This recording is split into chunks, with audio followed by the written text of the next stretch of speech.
Welcome to TV Bears News, the ultimate source for all things Chicago Bears. If you're a true fan of the Bears, you're in the right place for the latest updates, game highlights, player news, and more.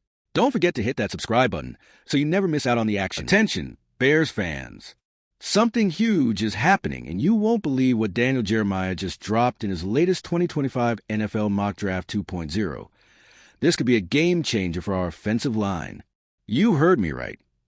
While we all thought the Bears were set to lock in Alabama's Tyler Booker at number 10 overall, Jeremiah has now flipped the script and projects our team to select Texas Longhorns offensive tackle Kelvin Banks Jr. instead. This move could completely reshape our offense, and as a die-hard Chiefs fan turned Bears enthusiast, I'm absolutely fired up about it. Jeremiah explained that the Bears needed to vote this offseason to upgrading the group, playing in front of our star quarterback Caleb Williams. And Banks, with his incredible versatility to play either tackle or guard, is exactly the kind of high-floor prospect we need. Imagine it. If Banks can anchor our line, even if he's moved inside, he could provide the stability that our offense so desperately craves under the new regime of head coach Ben Johnson. And it doesn't stop there. Jeremiah's mock draft also reveals that while Booker is still considered a top 15 talent, projected to be picked at number 13 by the Miami Dolphins, there are other intriguing options like Missouri's Armand Membu, who is projected at number 14 by the Indianapolis Colts. The key takeaway here is that the sweet spot for offensive linemen in the 2025 draft seems to be between picks 10 and 15, and with only one lineman, Will Campbell, being selected before our turn at number 10 overall. The stage is set for a wave of first-round linemen that could transform our front line. Now, as a passionate Bears fan, I can't help but wonder what this means for our other needs, especially at running back. Jeremiah's mock draft also notes a surge of running backs in the first round, with names like Ashton Janney, Amarian Hampton, and Travion Henderson projected to go early. This could mean that if those guys flood the market, our chances of landing a top-tier complement for DeAndre Swift might diminish, potentially forcing the Bears to take a running back with our first of 2 second-round picks if we're set on upgrading that position. So, what do you think, Bears Kingdom?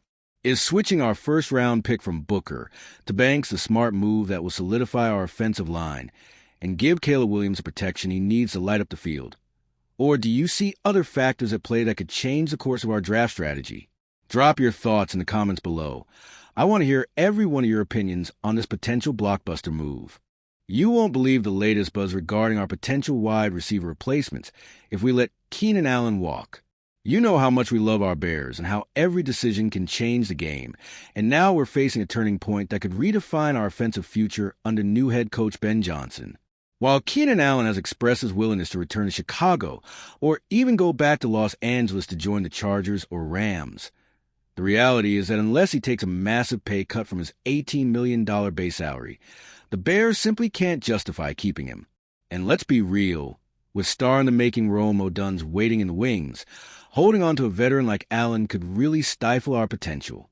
So, what's the plan if we let Allen walk? Well, there are 3 fiscally responsible, high-upside options that could be a perfect fit for our offense. First, we have Marquise Brown. Although Brown signed with the Chiefs, his season was marred by a preseason shoulder injury that kept him out for almost the entire year, limiting him to just a handful of games. But at only 27 years old, his contract demands should be reasonable, and his speed and deep threat capability make him a smart, low-risk gamble as a bounce-back candidate. Ben Johnson got the most out of Jameson Williams in Detroit, and while Brown is a few inches shorter, he offers a similar dynamic as a deep threat and could fit perfectly alongside our rising stars. Next up is Josh Palmer, a young and versatile receiver who's 7 years younger than Allen and has carved out a role in the slot. Palmer has consistently finished in the top 17 in yards per reception over the past 2 seasons and averages around 45.5 receptions and 571 yards per season in his 4 years in the league.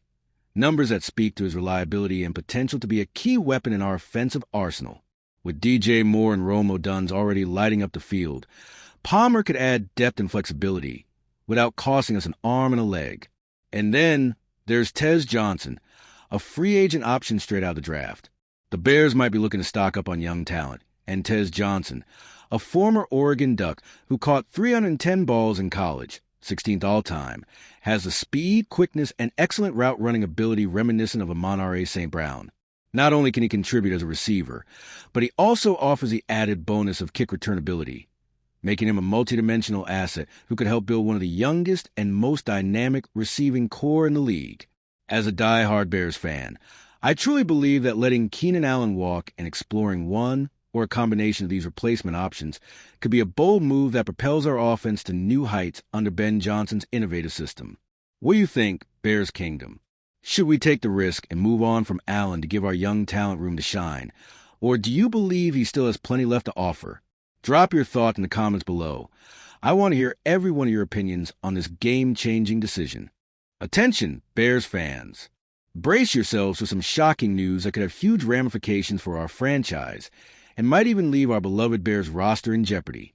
A brand new ESPN report has just been released, and it lays out a scenario that could allow our division rival Packers to swoop in and steal one of our best young players, if we're not careful with our offseason moves. According to the report by Cameron Ellis, our front office is expected to let some of our key pending free agents walk, and while much of the chatter has centered on wide receiver Keenan Allen, the real eyebrow raiser is our offensive lineman Tevin Jenkins. Yes, you heard me right. Jenkins, who has been a frustrating presence on our offensive line with his injury struggles and inconsistent production over the past 4 years, might finally be on the chopping block. ESPN's Bears reporter Courtney Cronin pointed out that neither Allen, who's turning 33 this season, nor Jenkins, who missed 23 games over 4 seasons due to injuries, qualifies for franchise tag. As a result, the Bears are expected to let both players walk and then seek their replacements in free agency or through the draft. Now, here's where it gets really interesting for us as Bears fans. While we love to keep every piece of our roster, letting Jenkins go could be a massive blunder if the Packers decide to pounce on him. Despite his struggles, Jenkins posted some surprising numbers in his limited action. He earned the 18th best overall guard grade out of 135 on Pro Football Focus, with his pass blocking ranking 15th and run blocking 20th. At just 26 years old, his versatility, having played multiple positions along the line, makes him an appealing target for any team looking to bolster their offensive front. Imagine the sting if Green Bay, a team that prides itself on building a dominant line, manages to snag Jenkins and turn him into a cornerstone of their unit. That could not only weaken our depth, but also give the Packers an unexpected edge on the field. I personally believe that while our current cap situation gives us the flexibility to explore free agent options, the Bears must tread very carefully in this market. We can't afford to let our promising young talent slip away, especially when every piece of the puzzle is critical for building a championship-caliber team. What do you think, Bears Kingdom? Should we fight tooth and nail to keep Jenkins on our roster, or is this a necessary sacrifice to make room for more explosive, future-oriented talent? Drop your thoughts in the comments below. I want to hear every one of your opinions on this potential game-changing move. And if you're as passionate as I am about protecting our future and making sure our Bears remain a force in the NFL, be sure to smash that like button, subscribe to our channel, and turn on notifications so you never miss any of the latest breaking news and insider analysis. Stay tuned, because the next few weeks are critical, and the fate of our offensive line might just determine our destiny on the gridiron